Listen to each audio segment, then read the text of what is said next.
games are on the line today in the conference championship, where only one team can move on. It's the Jaguars going up against the Browns. One of these teams will make the Super Bowl. Cleveland Browns and Jacksonville Jaguars. The Browns barely beat the Broncos 29-31. Both teams made a very exciting good. Jaguars only beat the Jets by 3. These Jaguars have actually developed. Blake Bortles is in '89.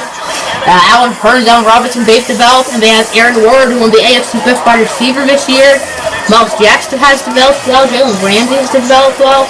Dante Fowler has developed well. Last time these two teams played, they were laughing stocks. And it was season 2. Jalen Ramsey had like 4 picks. Barry Davenport had like 4 touchdowns, and Ramsey was covering Davenport. And I think the Browns won the Browns 3 or 4 wins that year. I think it was 3 wins. Last year the Browns played for the championship in this very stadium against the Chiefs, and boy oh boy was it a thriller. Overtime, almost double overtime. Of course, Tyrann Mathieu got the game-winning interception to send the Browns to Super Bowl 53. This is for Super Bowl 54, as Aaron Ward makes it to the 28. So how did Blake Bortles do this year? I'm guessing he had a pretty good year. I believe he won like Offensive Player of the Year or something. I might be wrong. And he had a very good year. 4,300 yards, 29 touchdowns, and 8 interceptions for former Central Florida. It is 3rd and 8 for the Jaguars. Their offense is way better than the Broncos. Last week it was supposed to be a defensive battle, and it really wasn't. Combined 60 points. As TJ Yeldon is their franchise running back. I think they should do that in real life.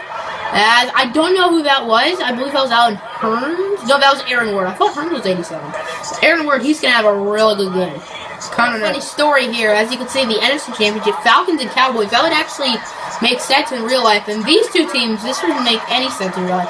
These are arguably the NFL's 2 laughing stocks. As on 3rd down, it's intercepted by the rookie Denzel Yancey. And the Browns take the lead. The rookie from Florida, Denzel Yancey.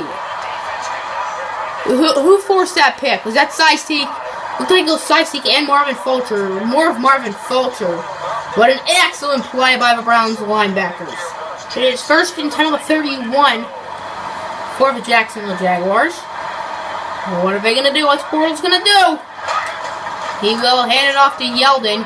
And Yeldon trucks Marcus Peters like it's nothing! And TJ Yeldon, the former Alabama Crimson Tide, and he gains 48 or something. It is 1st and goal on the 9th for the Jaguars. Is this Jaguars offense going to dominate the Browns defense? I think every one of the Browns opponents would like that. And why is Marvin Fulcher not in the game? I mean, it's fine. Zach Rader's pretty good. As Yeldon easily gets the score.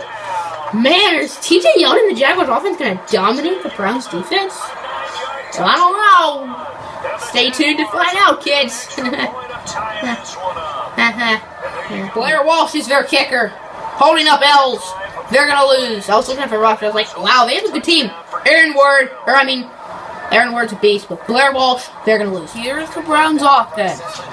The Browns offense hasn't been out today because obviously their touchdown came off of the Denzel Yancey pick 6. As Moses Cody looking for Coleman, but it's intercepted! The big fella, Malik Jackson. Why is he out in coverage? What the heck? He's not a linebacker. What is he doing in coverage? What? Moses Cody did not have a great game last week, and this was his first pass attempt. Not a great start for the Browns. Gus Bradley happy, hoping to make his... Well, he made some Super Bowl before, I believe, like as a defensive coordinator or something. Wasn't he the Seattle defensive coordinator a few years ago? And I think Dan Quinn may have been. The Jags will probably take the lead this drive. The ball was on the 31, so Hunt started the Browns to get 2 sacks, which isn't out of the ordinary, considering they have the best pass rush ever, and that's a fumble! Sideseek just destroyed Yeldon, and now it's 3rd and 16 on the 36. Now it's 3rd and 16 on the 36. For the Jaguars, Bortles will pass it. Bortles finds Yeldon, and he actually got it! Cleveland Chokers are back. They showed up last playoffs, but the Browns still won all 3 games. The Cleveland chokers were talking towards the beginning of the series, like the first few seasons, where they always allow big plays on third down, and third down only is he's yelling, and he is. That's his second of the game, and we are still in the first quarter. TJ Yeldon has been destroying the Browns' defense. Blair Walsh! Normally I'd be like, stop running the ball. Oh, that's all they're doing. They need to pass it more. But TJ Yeldon is just unstoppable. He's unstoppable today. And, oh my gosh, it's another handoff, but luckily Emmanuel Ong will stop it. Moses Cody has as many completed passes to his own team as interceptions. As many incompletions as yards. That's 4. As on third down, he gets sacked because Joe Thomas, just no. Malik Jackson, who had the interception. This is not good. The Browns' offense is back on the field. They've been disgusting so far. I don't know if they have a first down yet or not, which is embarrassing. And right when I say that, David Johnson! Oh, they're looking like TJ Yeldon! 88 yards, he will soar into that end zone. And the Browns have tied it up at 14. Aguayo makes his extra point, which he probably will. Keyword is probably. Could have accepted a penalty to make it 3rd and 12 or something on the 32. But they declined it, so it would be 4th down. That's an interesting call by Jim Harbaugh. As Blair Walsh almost missed it. I mean, it's Blair Walsh. She's not very good. It is now 3rd and 13 for the Jaguars. Pretty big play for the Jaguar offense. They really haven't moved since the first quarter. That's going to be tipped, and it's picked up by the Browns. They will have excellent field position and should be able to take the lead. The Browns, if they don't get the first down, they should be embarrassed. Because they should not have 17 points if they can't get first down. As Moses Cody looking for Odell, and he caught it. Nope, he dropped it. That was a bad throw, but Odell should have definitely held on. Jaguars offense is back as this is a tie game at 17 apiece. Yeldon and Bortles in the backfield. I have a feeling it's going to be a run. Nope, pass. There's Bortles looking for... It's intercepted!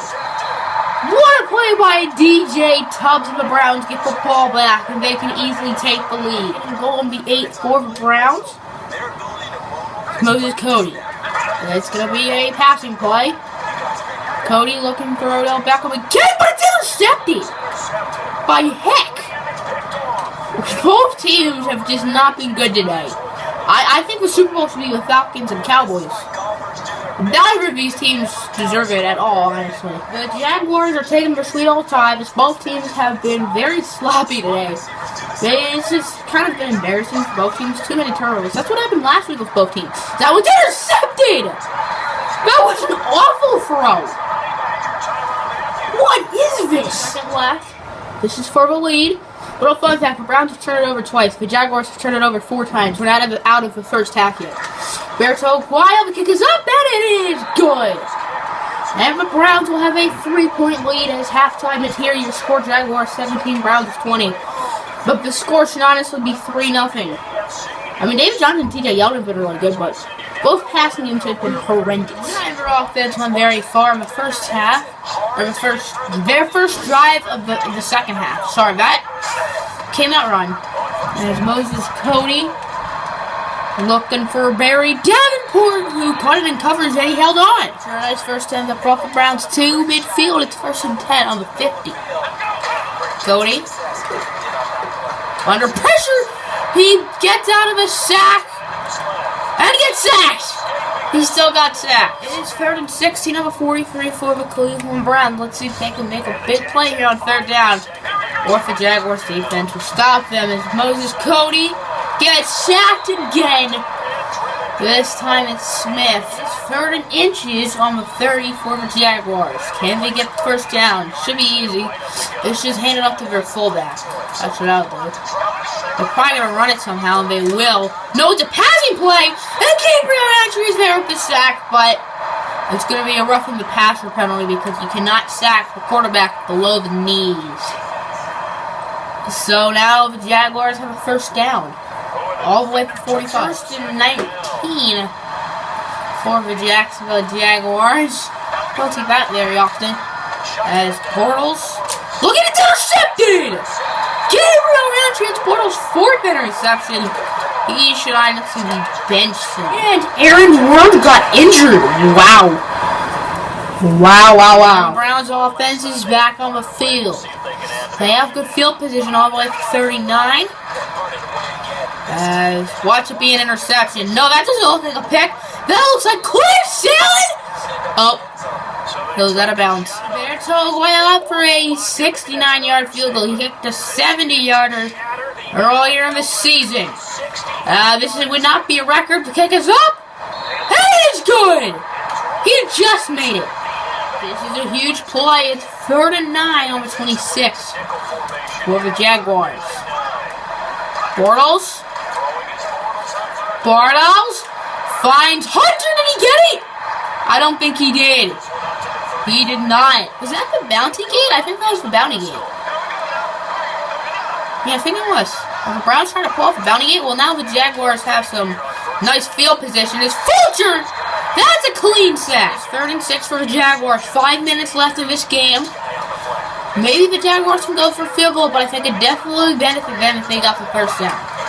As Bortles looking, he finds someone, Hunter, who does not get it. Jaguars are in 4-down territory. This is a huge play, the biggest play Bortles' career. Oh man, this is huge. I'm not going to say this is it, but as Bortles is sacked by Curry Lindsey. A big sack on 4th down by Curry Lindsey. The Browns have the ball back.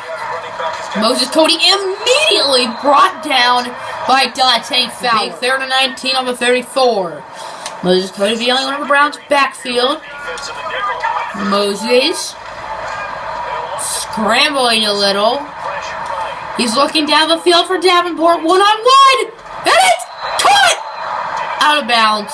Again. The Jaguars need a nice drive. They need one. They have under 4 minutes left. The ball's on the 20. Field goal won't do them any good. They need 7 yards. They need 80 yards. They need 7 points. And now they need 87 yards because of Emmanuel Ockers. 3rd and 11 on the 19 for Jacksonville. Bortles and Yeldon in the backfield. This is a huge, huge play. Bortles has time under pressure, and Size Teague is there. Browns offense is back. This is all they need to do is get a field goal, and they're good. And they also need to take away time from the clock. As the first play of the drive, David Johnson. It is 2nd and 10 on the 33 for the Browns. I didn't know who I was talking about for a second. Hand off to David Johnson. Johnson has blocked. There he goes! Touchdown, Cleveland! David Johnson. And the Browns are going for 2. This could be it, honestly. As Cody scrambling and incomplete. 2nd and 10 with 49 for the Jaguars. This is a big play. Bortles is intercepted! And Warner Cleveland, the 5th interception! It's 3rd and 4 with 49. If the Browns cross that yellow line, they will officially be in the greatest stage in sports for the 2nd straight season as the Giants has done it! Some Browns went out of bounds. That kind of rhymes. So now they're going to have to kick a field goal as they're electing to do that instead of punting. Roberto Aguayo, this is from 58 yards, and he missed it. So maybe the Jaguars have optimism. They probably do. The Jags are going to go out on 4th down.